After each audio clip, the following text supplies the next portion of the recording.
Hello students, आज BEd first semester के syllabus में जो शिक्षा मनोविज्ञान है उसके अंतर्गत एक महत्वपूर्ण टॉपिक है जिसका नाम है पियाजे का संज्ञानात्मक विकास का सिद्धांत। और आज हम इसको देखेंगे कि जो पियाजे ने संज्ञानात्मक विकास का सिद्धांत दिया है वह किन किन अवस्थाओं में दिया है और उसका क्या परिप्रेक्ष्य है, आपके परीक्षा में पूछा जाता है, उसका क्या महत्व है, इन सब के बारे में भी चर्चा होगी। तो पहले सामान्य जानकारी ली जाए कि पियाजे का पूरा नाम था क्या, जीन पियाजे, और ये किस देश के थे, स्विट्जरलैंड के निवासी थे और इनके सिद्धांत को अन्य नामों से भी जाना जाता है। इसको कहा जाता है ज्ञानात्मक विकास का सिद्धांत या अवस्था विकास का सिद्धांत भी इसको कहा जाता है। 1963 में इन्होंने अपने सिद्धांत को प्रतिपादित किया। ये पेशे से एक जीव विज्ञानी तथा चिकित्सक थे। इन्होंने कहा जाता है कि प्राणी शास्त्र और ज्ञान मीमांसा के संबंधों को बताया। इसके बाद जो है इसी सिद्धांत के आधार पर ये मनोवैज्ञानिक बने, इनको मनोवैज्ञानिक कहा गया। और जो पूर्व में अवधारणा थी कि बुद्धि जो है वो जन्मजात होती है, अन्य मनोवैज्ञानिकों ने जो सिद्धांत दिया था कि बुद्धि जन्मजात होती है, इन्होंने उसका खंडन किया। इन्होंने क्या कहा कि बुद्धि जन्मजात नहीं होती है, बल्कि बालक जैसे जैसे उसकी उम्र बढ़ती है, उसकी आयु बढ़ती है, वैसे वैसे वह वातावरण की अंतःक्रिया के साथ अपनी बुद्धि का भी विकास करता है, यानी उसकी बुद्धि भी वैसे वैसे बढ़ती है। यह जन्मजात नहीं होती है, ये इनका मानना था। तो आइए देखते हैं जीन पियाजे जो हैं इनके संज्ञान का क्या अर्थ। जैसे कि आप देख रहे हैं संज्ञानात्मक विकास, तो पहले हम शब्द के अर्थ को समझें। संज्ञान का क्या अर्थ है, देखिएगा लिखा गया है मीनिंग ऑफ कॉग्निशन, संवेदी अंगों के माध्यम से सूचनाओं को ग्रहण कर मानसिक संक्रिया करना। शब्द थोड़ा कठिन है लेकिन आप देखेंगे संवेदी अंग जैसे हमारे आँख, कान, नाक, जीभ, त्वचा हैं, इनको क्या कहा गया, इनको संवेदी अंग कहा गया। इन्हीं के माध्यम से क्या कहा गया, सूचनाओं को ग्रहण कर मानसिक संक्रिया करना। मानसिक संक्रिया एक शब्द आया देखिए यहाँ पर।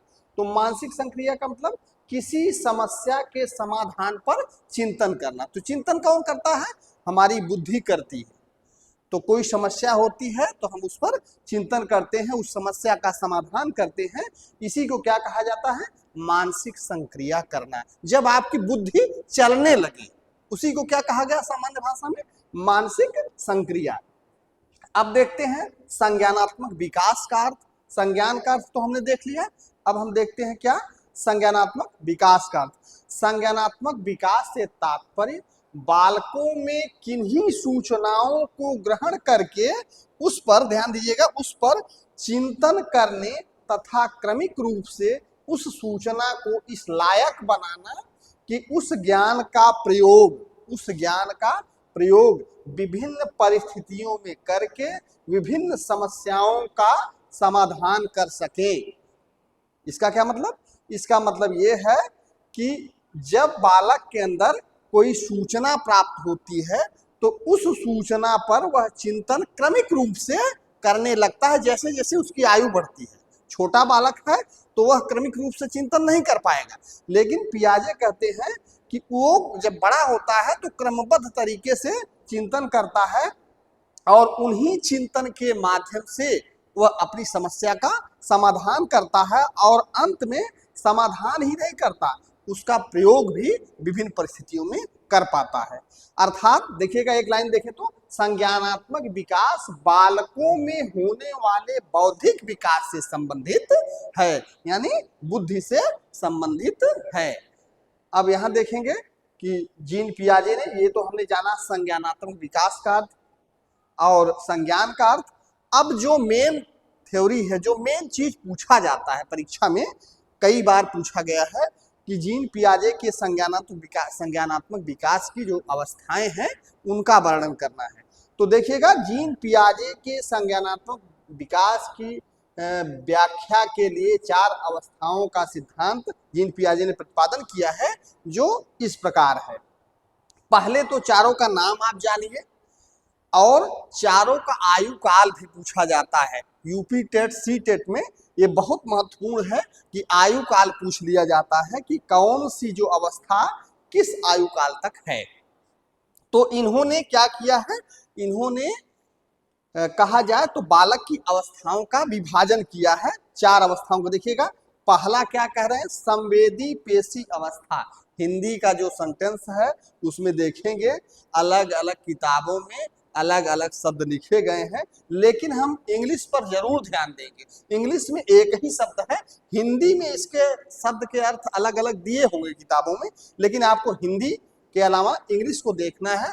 Sensory motor stage, sensory motor stage, संवेदी पेशी अवस्था, यानी यहाँ पेशी अवस्था से मतलब यहाँ वही है, मैंने आपको बताया आँख, कान, नाक, जीभ, त्वचा, ये हमारे जो संवेदना के जो अंग है उन्हीं की बात की जा रही है। संवेदी पेशी अवस्था, सेंसरी, सेंसर आर्गन जो हमारे हैं, सेंसरी मोटर स्टेज पहली अवस्था बताया, और जिसका आयु काल बताया क्या, जन्म से 2 वर्ष, जन्म से ये 2 वर्ष रहता है। किसका, संवेदी पेशी अवस्था। यूपीटीटी में ये पूछा गया है पहली अवस्था का आयु काल, इसीलिए आप इसको याद रखिएगा, ध्यान दीजिएगा। दूसरी अवस्था है पूर्व संक्रियात्मक अवस्था, पूर्व संक्रियात्मक अवस्था, यहाँ देखेंगे प्री ऑपरेशनल स्टेज, इसका आयु काल दिया है 2 से 7 वर्ष, 2 से 7 वर्ष। इसमें भी देखेंगे, इसकी भी हिंदी अलग अलग किताबों में अपने हिसाब से अलग अलग है। और यहाँ तीसरे पर देखेंगे मूर्त संक्रियात्मक अवस्था, कंक्रीट ऑपरेशनल स्टेज, इसका आयु काल है 7 से 11 वर्ष। और चौथी देखेंगे औपचारिक संक्रिया अवस्था, फार्मल ऑपरेशन स्टेज, इसका आयु काल है 11 से 15 वर्ष। अगर आपको संज्ञानात्मक विकास की, जैसे आपको पूछा जाए कि बाल्यावस्था में संज्ञानात्मक विकास की चर्चा कीजिए, तो आप देखिएगा आयु काल हमने आपको बता दिया। बाल्यावस्था का काल कहाँ शुरू हो रहा है, देखिएगा यहाँ से तीसरे में 7 से 11, ये जो है अगर बाल्यावस्था का पूछा जाता है, पियाजे का संज्ञानात्मक सिद्धांत बताइए, तो आप मूर्त संक्रियात्मक अवस्था को लिखेंगे। अगर किशोरावस्था की बात पूछी जाती है तो आप हार्मल ऑपरेशन स्टेज आयु काल 11 से 15 वर्ष जो है उसके बारे में आप लिखेंगे। चूंकि शैशवावस्था किसी किसी यूनिवर्सिटी में नहीं है कि शैशवावस्था में संज्ञानात्मक विकास, लेकिन हम सब बताएंगे, ज्यादातर यही पूछा जाता है मूर्त संक्रियात्मक अवस्था अर्थात बाल्यावस्था और किशोरावस्था में संज्ञानात्मक विकास।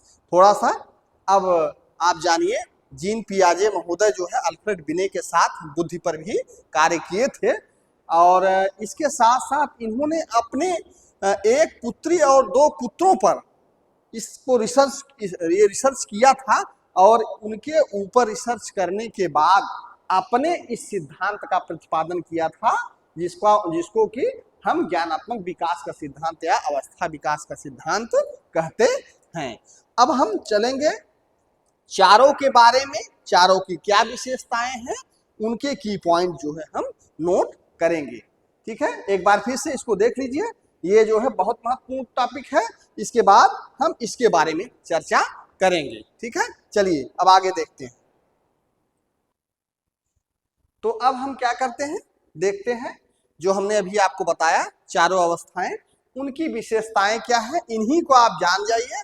इसीलिए हमने, आप देखिएगा, चारों को इस ब्लैक बोर्ड पर एक टेबल बना करके लिख दिया है, ताकि आप समझ सकें और अंतर कर सकें कि विभिन्न अवस्थाओं में जैसे जैसे बालक की आयु बढ़ती है वैसे वैसे उसके ज्ञान या समझ, उसकी बुद्धि का भी विकास होता है। तो देखते हैं, अभी आपको जो चारों अवस्थाएं बताया है, अब उन चारों अवस्थाओं को हमने देखिए ब्लैक बोर्ड पर लिख दिया है।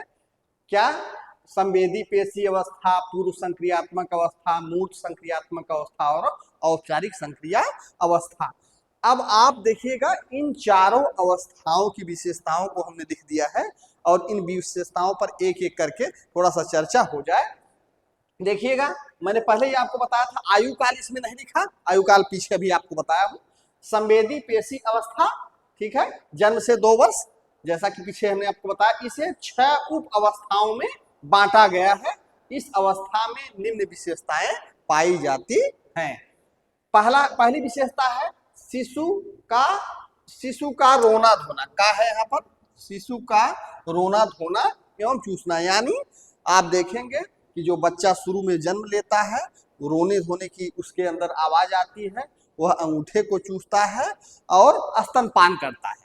ये पहली विशेषता हुई। दूसरा है शिशु द्वारा प्राथमिक अनुक्रियाएं करना।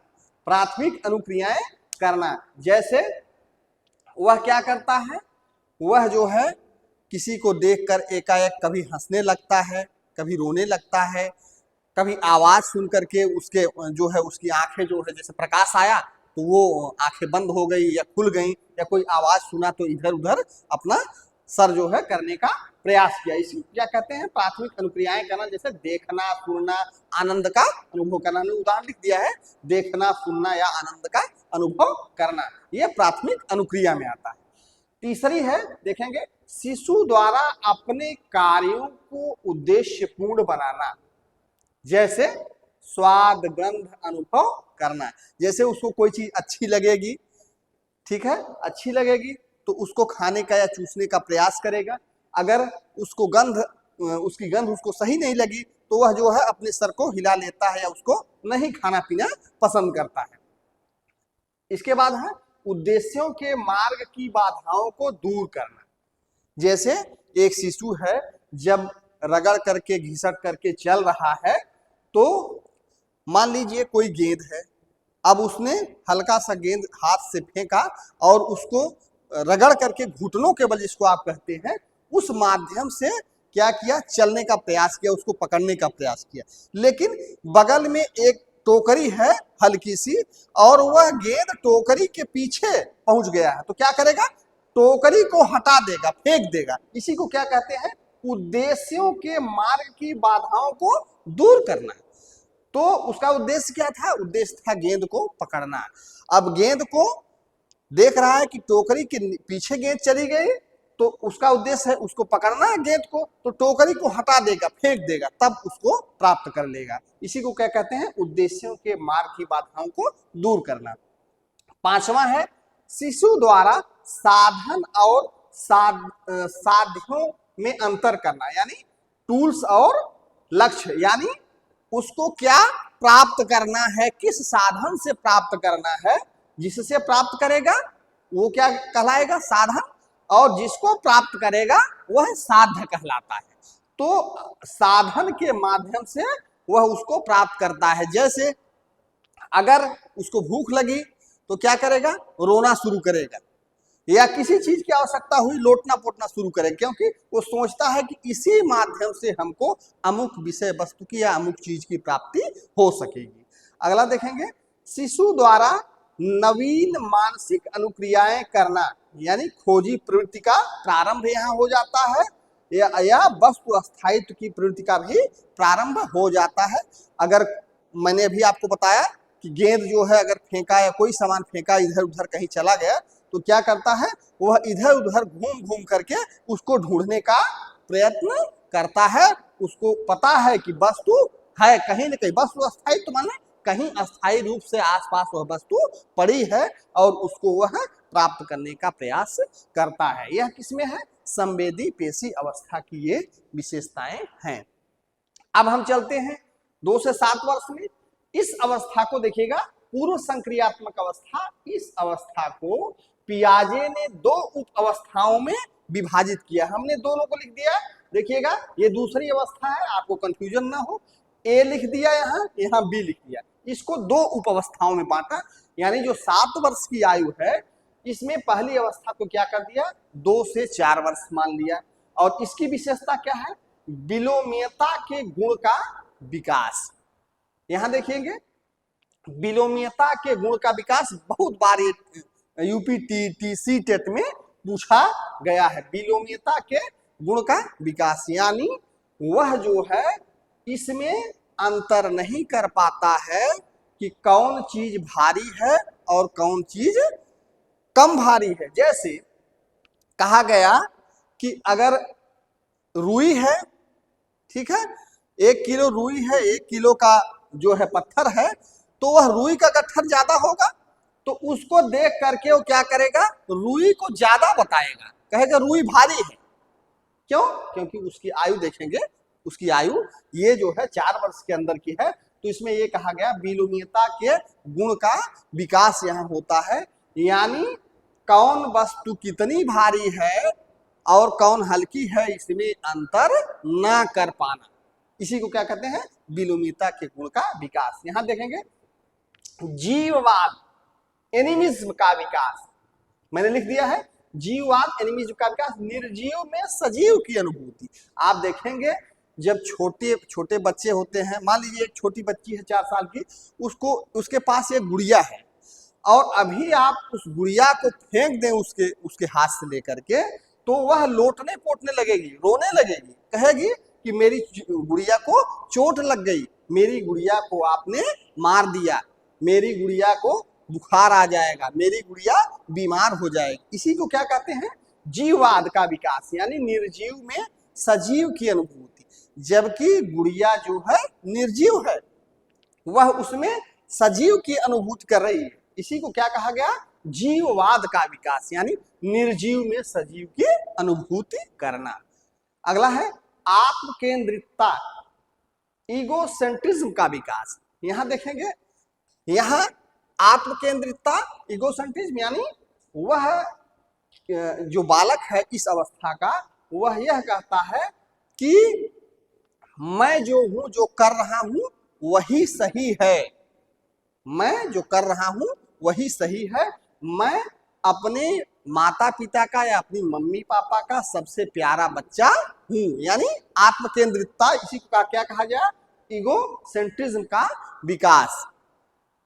और एक चीज और अर्थ लगा सकते हैं, यहाँ एक चीज और कहा गया कि जैसे इसमें एक चीज और जोड़ सकते हैं कि जब वह खेलता है या दौड़ता है, आत्म केंद्रितता इसमें आती है कि जैसे दौड़ रहा तो उसको लगेगा कि मेरे पीछे पीछे सूरज भी दौड़ रहा है, यानी जो मैं कर रहा हूं सब मेरे इर्द गिर्द मेरा अनुकरण कर रहे हैं। इसी को क्या कहा जाता है, इसी को भी आत्म केंद्रितता कहा जाता है। देखेंगे यहाँ संपर्क, अनुकरण व खिलौनों से विकास, चूंकि ये आयु जो है शैशवावस्था की है, तो इसमें क्या है, खिलौनों से विकास, वह विभिन्न व्यक्तियों से, घर के परिवार के व्यक्तियों से संपर्क करता है और उनकी नकल करता है, तथा खिलौनों से बेहद प्रेम उसका इसी समय हो जाता है, खिलौनों से ही वह उसका जो खेलता है और उसका विकास खिलौनों से होता है। यहां देखेंगे काल्पनिक चिंतन का विकास, यानी काल्पनिक चिंतन, यानी चंदा मामा, चंदा को चंदा मामा कहता है, यानी कहता है कि चंदा मामा आएंगे और मुझे दूध ले आएंगे, ऐसी कुछ लोकोक्तियां आप लोग सुने होंगे, इस टाइप का वो काल्पनिक चिंतन का विकास उसके अंदर होता है। यहाँ क्या है, सही अनुपात, आरोही अवरोही क्रम का अभाव। अभी मैंने आपको कहा कि वह कम और ज्यादा में अंतर नहीं कर पाता है, उसे आरोही अवरोही यानी असेंडिंग और डिसेंडिंग आर्डर जो क्रमबद्धता होती है उसका भी अभाव उसके अंदर पाया जाता है, वह इनको जो है क्रमबद्ध तरीके से बता नहीं पाता है। यहाँ देखेंगे अब ये खत्म हुआ कौन, प्राक संप्रत्यात्मक अवधि, इसको प्री कॉन्सेप्शनल पीरियड कहा गया। अब बी में आएंगे, 2 भागों को हमने कहा कि बांटा, अंतरदर्शी अवस्था या आंत प्रज्ञ अवस्था भी इसको हिंदी में कहा गया। हिंदी के शब्द बड़े कठिन हैं, देखिएगा। इनिशिएटिव पीरियड जिसको कहा गया, इसकी विशेषता क्या है, इसकी है चिंतन व तर्क का विकास। अब यहाँ 4 से 7 वर्ष बच्चा बड़ा होने लगा, उसके अंदर चिंतन व तर्क का विकास प्रारंभ होता है। हालांकि आगे भी देखेंगे इसमें कमियां हैं। अनुत्क्रमणीय प्रवृत्ति का अभाव, इसका क्या मतलब है, इसका मतलब ये है रिवर्स थिंकिंग का अभाव। 1 से लेकर के 100 तक तो गिनती बहुत जल्दी जल्दी बता देगा, 1 2 लेकर 100। लेकिन जब आप कहेंगे 100 99 98 इसको बताओ, तब उसमें वह अटक जाता है। इसी को क्या कहते हैं? रिवर्स थिंकिंग का अभाव। अनुत्क्रमणीय हिंदी के शब्द मैंने कहा कि अपने आप में अनोखे हैं मनोविज्ञान में, तो रिवर्स थिंकिंग का अभाव इसको समझिए। यहाँ क्रमबद्ध तर्क का अभाव। यहाँ देखिए तर्क का विकास तो हो रहा है लेकिन उनमें क्रमबद्धता नहीं है, यानी आप स्टेप बाय स्टेप जो चीज को बताना चाहिए वह है बता पाने में सक्षम नहीं होता है, इसीलिए कहा गया क्रमबद्ध तर्क का अभाव। अगला है मुद्रा संप्रत्यय का अभाव, यानी यहाँ पर हम देखेंगे कि अगर उसके पास 10 रुपए का नोट दीजिए आप और 10 रुपए का सिक्का दीजिए कई ठो 1 रुपए का, तो वह सिक्के को ज्यादा समझता है। इसी को क्या कहा गया? मुद्रा संप्रत्यय का अभाव, यानी कॉन्सेप्ट का अभाव इसके अंदर आ जाता है। अब हम चलते हैं किसमें? 2 अवस्थाएं हो गई। तीसरा है मूर्त संक्रियात्मक अवस्था, कंक्रीट ऑपरेशन स्टेज। इसकी क्या विशेषता है? अब यहां आप देखेंगे, तुलना करिएगा इससे। तार्किक चिंतन की प्रवृत्ति, यहां क्या देखते हैं? यहां देखते हैं तर्क तो है लेकिन तर्क में क्रमबद्धता नहीं है। यहाँ तार्किक चिंतन की प्रवृत्ति का विकास हो जाता है, यानी तर्क वह करने लगता है। वस्तुओं एवं पदार्थों के प्रति मूर्त चिंतन, यहां देखेंगे यहाँ क्या है? यहाँ आप कह देते हैं जैसे छोटा बालक है, उसके पापा आए और मोटरसाइकिल की चाबी लिया और वो मांग रहा है हारन बजाने के लिए, और पापा ने क्या किया? ऐसे लुकाया उसको और कहा कि कौआ ले गया या चंदा मामा ले गए। तो यहाँ तो इधर उधर देखता है, नहीं जान पाता है, लेकिन यहाँ वह उस चीज को जान जाता है इस अवस्था में कि नहीं मेरे पापा झूठ बोल रहे हैं, चाबी उन्होंने ही लिया है। इसी को क्या कहा गया? वस्तुओं एवं पदार्थों के प्रति मूर्त चिंतन। यहाँ देखिएगा उत्क्रमणीयता, पलावटी गुण का विकास। यहाँ आपने क्या देखा? यहाँ अनुत्क्रमणीय देखिएगा, हिंदी के शब्द देखिएगा, अनुत्क्रमणीय, यहाँ उत्क्रमणीय। यहाँ वह रिवर्स थिंकिंग नहीं कर पा रहा है, लेकिन यहाँ पलावटी गुण यानी रिवर्स थिंकिंग उसके अंदर विकसित हो गया। अब उसको आप जो है कहेंगे कि 100 से 99 98 97 इस तरह से बताओ, या इस तरह का कोई भी उदाहरण हो, तो वह उल्टा और सीधा दोनों प्रकार से उसको बता सकता है। इसीलिए इसको क्या कहा गया? उत्क्रमणीयता या पलावटी गुण का विकास। अगला पॉइंट है भाषा एवं संप्रेषण योग्यता का विकास, यानी अब वह शब्दों को लिख सकता है, वाक्यों को बोल सकता है, पढ़ सकता है। इस योग्यता का विकास उसके अंदर यहाँ पर हो जाता है। जैसा कि मैंने आपको शुरू में ही बताया कि पियाजे का मानना है कि जैसे जैसे बालक की अवस्था बढ़ती है, आगे बढ़ती है, आयु काल बढ़ता है, वैसे वैसे उसकी बुद्धि का विकास होता है। तो यहाँ देखेंगे भाषा एवं संप्रेषण योग्यता का विकास शुरू हो जाता है। यहाँ संज्ञानात्मक नक्शे का विकास, छोटा बालक है तो उसको अगर आप कई रास्ते, उसको मान लीजिए कि स्कूल जाना है और 2-4 दिन उसको कई रास्तों से होकर के गुजरना, कई मोड़ है, तो यहाँ पर नहीं जान पाएगा, लेकिन यहाँ पर वह जो है जान जाएगा कि आगे कौन सा मोड़ है, आगे किसका घर है या क्या निशान है। इसी को क्या कहा गया? संज्ञानात्मक नक्शे का विकास, यानी रास्ते को वह जो है अच्छी तरह से यहाँ पर जानने का प्रयास करता है, अर्थात जान जाता है। यहाँ संख्यात्मक संप्रत्यय का विकास, माने गणित से अगर समझा जाए तो संख्याओं की बात की जा रही है, संख्या कौन ज्यादा है, कौन कम है, कौन जो है वस्तु भारी है, कौन हल्की है, इन सब का इसमें विकास हो जाता है। यहाँ तो उसका अभाव था इसमें, लेकिन यहाँ उस गुण का विकास हो जाता है। यहाँ देखेंगे इसका रिवर्स ये है, इसका उल्टा, यहाँ जो चीज नहीं जान पा रहा है यहाँ जान जा रहा है। यहाँ देखेंगे क्रमबद्धता, पंक्तिबद्धता का विकास। जैसा कि मैंने आपको बताया कि यहाँ वह नहीं क्रमबद्ध तरीके से किसी चीज को नहीं कर पा रहा है, यहाँ वह क्रमबद्ध तरीके से छोटी बड़ी वस्तुओं को, भारी वस्तुओं को, हल्की वस्तुओं को बता लेता है। इसी को क्या कहा गया? क्रमबद्धता, पंक्तिबद्धता का विकास। ये 3 जो है अवस्थाएं हमने बता दिया। लास्ट है इसको क्या कहेंगे, किशोरावस्था की स्टेज में जब चलता है। आप जानते हैं कि किशोरावस्था एक ऐसी अवस्था होती है जिसमें बालक की बुद्धि का अधिकतम विकास हो जाता है। इसमें वह कठिन से कठिन प्रश्नों को भी हल कर लेता है, गणित के प्रश्नों को, चाहे संप्रत्यय किसी चीज को समझना हो, उन सब चीजों को भी वह बता देता है। तो यहाँ देखेंगे मूर्त एवं अमूर्त दोनों चिंतन, मूर्त मतलब जो दिखाई दे, अमूर्त जो नहीं दिखाई दे, दोनों के संबंध में उसके चिंतन प्रारंभ हो जाते हैं किशोरावस्था में। यहाँ चिंतन में पूर्ण क्रमबद्धता, यानी यहाँ जो है, जो थोड़ा बहुत यहाँ कमी थी, यहाँ उसको एकदम सीक्वेंस से वह चिंतन करता है किसी भी विषय वस्तु को। यहाँ पर देखेंगे निर्णय एवं निष्कर्ष की क्षमता का विकास, चूंकि वह परीक्षा देता है, इसी में हाई स्कूल इंटर में चला जाता है, तो उसको जो कुछ भी लिखना होता है, पढ़ना होता है, परीक्षाएं जो होती हैं, उसमें वह क्या करता है, किसी भी टॉपिक पर जो उसको निष्कर्ष आता है, क्या उसका निष्कर्ष है, उसको भी वह वर्णन कर लेता है। इसमें गणितीय संक्रियाओं का ज्ञान, जैसे मैंने आपको बताया कि कठिन से कठिन प्रश्न, इस प्रकार गणितीय संख्याएं जो होती हैं, चाहे वह आप कह सकते हैं ज्योमेट्री हो, अब चाहे वह अंकगणित की बातें हो, यानी सभी चीजों को वह जो है समझ जाता है और उसको सॉल्व कर लेता है। यहाँ कार्य कारण संबंधों का ज्ञान, यानी यहाँ पर सूर्य ग्रहण लग रहा है तो क्यों लग रहा है, चंद्र ग्रहण लग रहा है तो क्यों हो रहा है, इस अवस्था में तो नहीं कार्य कारण संबंध स्थापित कर पाता, लेकिन यहाँ वह संबंध स्थापित कर लेता है कि जब कभी चंद्रमा पृथ्वी के बीच में आ जाता है ना, तो इस तरह से वह कारण को बता देता है कि इस तरह से सूर्य ग्रहण और इस तरह से चंद्र ग्रहण लगता है।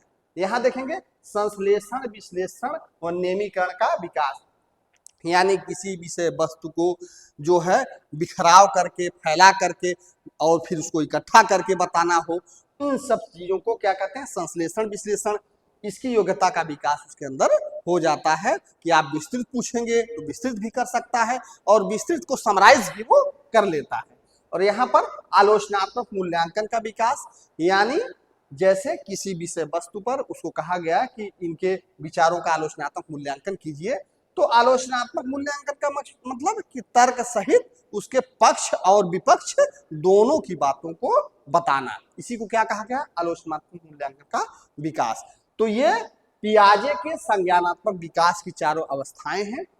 मैंने शॉर्ट आउट करके इसको लिख दिया है, आप चाहे समझ गए होंगे तो इसको विस्तृत तरीके से भी आप लिख सकते हैं। ठीक है, अब आगे हम फिर कभी दूसरा सिद्धांत बताएंगे। Okay, thank you.